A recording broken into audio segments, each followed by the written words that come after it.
2019, Star Wars Jedi Fallen Order tried to hit the sweet spot between being a AAA single-player narrative-driven game, all while having the design of a Souls-light, i.e. the trappings of a Dark Souls title, like in how you save at specific points, enemies that respawn if you top off your health at those said aforementioned save points, dying means losing experience points that otherwise could have been used to upgrade your character, and etc., all while being a more accessible version of that. And the game did this to good, but not necessarily great results. After all, on the one hand, it had a good narrative about a young Jedi in Cal Kestis, no, not Cal Kestis like I accidentally said in a podcast, Moo, who crews a ragtag crew to fight the Empire. The lightsaber combat and upgrade system was fairly satisfying, and the Souls-light elements overall complemented the game's base design, allowing Fallen Order to be a big-budget narrative-driven single-player experience that also played like a very accessible version of Dark Souls. It was good, but on the other hand, there were some issues with the game. Enemy attacks could be hard to predict when fighting non-Imperial adversaries, some of the visuals were not the strongest, and the platforming was oftentimes bad enough to where it felt like I was playing a dated PlayStation 2 era platformer. And don't get me wrong, I like my PlayStation 2 era platformers, but still, in 2019, I wanted a game to play like it was from 2019, rather than feeling like it was from 2002.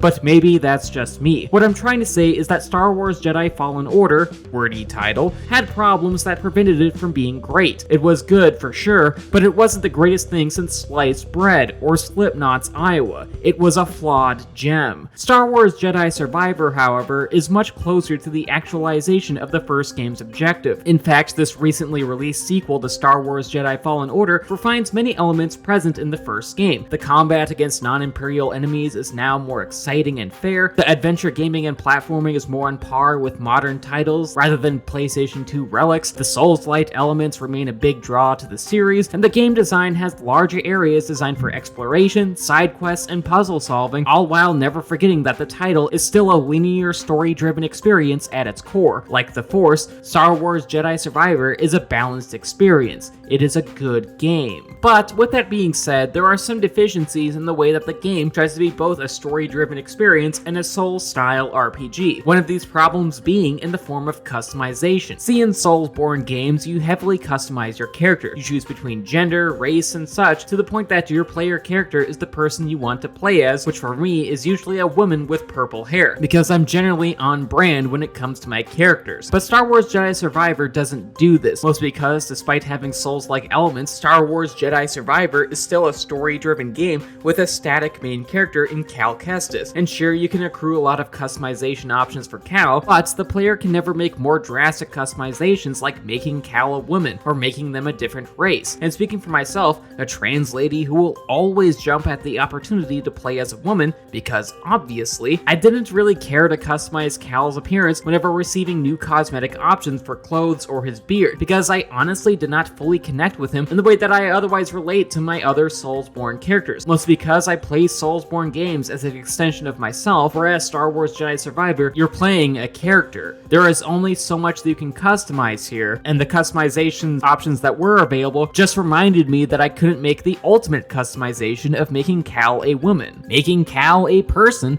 that I'd actually want to customize. And look, there are instances of narrative-driven games, both with male characters and female characters, where you are playing as a character rather than yourself, see Kratos in God of War or Aloy in Horizon, that have cosmetic options like in Star Wars Jedi Survivor, yet those games handle the issue of customization better, even despite how they too feature static main characters. But the difference here is that between the cosmetic options in those games and those of Jedi Survivor is that God of War's and Horizon's various outfits and gear have stat boosts that also affect the gameplay, i.e. there are actual more valid reasons to customize your character even if you don't really connect to them as extensions of yourself, whereas Jedi Survivor's does not. And between the fact that Jedi Survivor's cosmetic options don't affect the gameplay and the fact that you can't make more drastic customizations like gender swapping Cal, I didn't really care to play around with the game's bevy of customization options all that much. And look, Cal is a good character, and I like him, and I enjoy playing as him in the context of the narrative, but still, even with that said, the customization options in Jedi Survivor only reminded me that I couldn't make even more drastic alterations to his appearance in regards to his gender, and seeing as I didn't connect with him as an extension of myself, myself and ultimately viewed him as a character independent of myself, the fact that the cosmetics didn't alter the gameplay ensured that I didn't really play around with his appearance all that much. Even when unlocking new cosmetics, I just didn't care to make Cal look all that different. And to be clear, there's nothing wrong with playing as male characters, and the cosmetics that the player can unlock throughout the game are extensive to the point that many gamers celebrated the various beard trims, haircuts, and etc. within the game, because with those said customizations, gamers could roleplay the version of Cal that they very much vibed with, or have Cal reflect how the players viewed him within the context of the narrative. And with that, many people, despite my criticisms, found ways to connect with Cal through the customization. But sadly, I just couldn't be one of them, because speaking for myself, I connect the most with female characters, and Star Wars Jedi Survivor doesn't let you trans Cal's gender, meaning that despite the customization options, I couldn't be the version of Cal that I would have preferred. Another customization issue stemming from the game's aim to straddle the line between AAA narrative and a Soulsborne experience unfortunately does affect the gameplay a bit, though it is something that it will take a little bit of explaining. See, Star Wars Jedi Survivor's combat requires Cal to equip different lightsaber stances that he accrues throughout the game that all have their own strengths and weaknesses. Single blade is a jack-of-all-trades type of stance that is good for all combat encounters, crossguard is slow but good for heavy attacks, dual blades is a purely offensive stance, double-bladed is best for dispatching a group of enemies, and blaster and blade is good for ranged attacks because you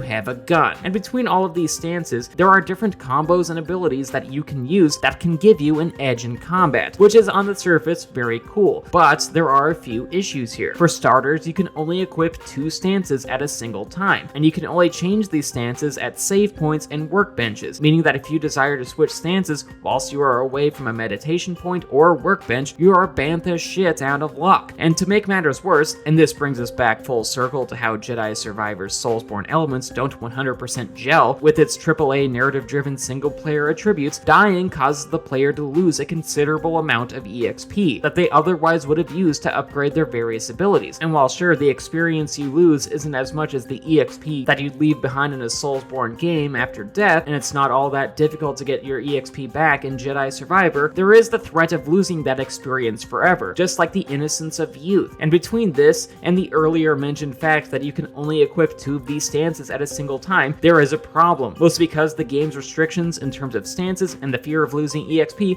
has the unintended consequence of making you play the game more conservatively. Because speaking for myself, I spent most of the game playing with the standard single blade, a stance that's useful in every scenario, and then I'd either go double-bladed or crossguard as a secondary stance. And that's unfortunate because the developers clearly put a lot of time and effort into all the stances in the game. Like, clearly a lot of work was done to make sure that the combat between all of these stances was balanced just right. But sadly and unfortunately, the player is just conditioned to approach the game in a way that lacks experimentation, mostly because there is a penalty for failure that causes the player to hold on and utilize the single blade for one of their stances and use the other stance only when an optimal situation arises. And that's too bad, and is something that could have been corrected if Cal could go into all of these stances with a button press rather than equipping them at save points. After all, Ghost of Tsushima allowed the player to switch between different sword stances throughout that game, and Jedi Survivor could have done the same. And while true, if the developers were to go down that route, there would be the question of balancing and breaking canon, because obviously if Cal can use his lightsaber like a Swiss Army knife, then why not the rest of the Jedi? This neglects the fact that the game could still be balanced in order to befit this type of control scheme, and that Cal's weapon is already portrayed like a f***ing transformer. Even with just 2 stances equipped, the way in which Cal switches between 2 vastly different lightsaber styles in mid-combat is already very out of sync with how lightsabers are generally portrayed in the Star Wars movies and such. So canon wouldn't even be an issue, especially seeing as Star Wars, as a series, was always more about emotional storytelling than logical consistency anyway. It's always been about what feels right at the moment. So in my mind, Cal should have been able to switch stances on the fly, something that would have allowed players like myself to experiment more with different stances rather than mostly adopting a playstyle that minimizes risk. Additionally, the problems with the stances are further hindered by the game's progression system. Like many other titles of this type, killing enemies, completing quests, making discoveries, and etc. earn the player experience points, and when the player accrues a certain amount of EXP, they earn a skill point that they can use to upgrade Cal's physical attributes, force abilities, and weapon stances. The weapon stances being especially important important here, seeing as each stance has its own skill tree, which seems cool at first, because usually having more upgrade options is a good thing. But unfortunately, in Star Wars Jedi Survivor, this doesn't always work out all that well in practice, mostly because, as stated before, the game's combat does not reward experimentation, meaning that if you're like me, most of the time spent playing Jedi Survivor will see the player using the standard single blade stance, which in terms of the weapon stance skill tree, the player will be primarily leveling up their single blade abilities rather than using many other points on other stances, which is an unfortunate design flaw that further causes the player to ignore the other weapon stances. After all, if the player feels compelled to upgrade just one particular lightsaber stance way more than the other stances, then that just reinforces the fact that the player is going to use that one weapon stance for most of the game, leaving all the other combat avenues relatively unexplored, which is definitely not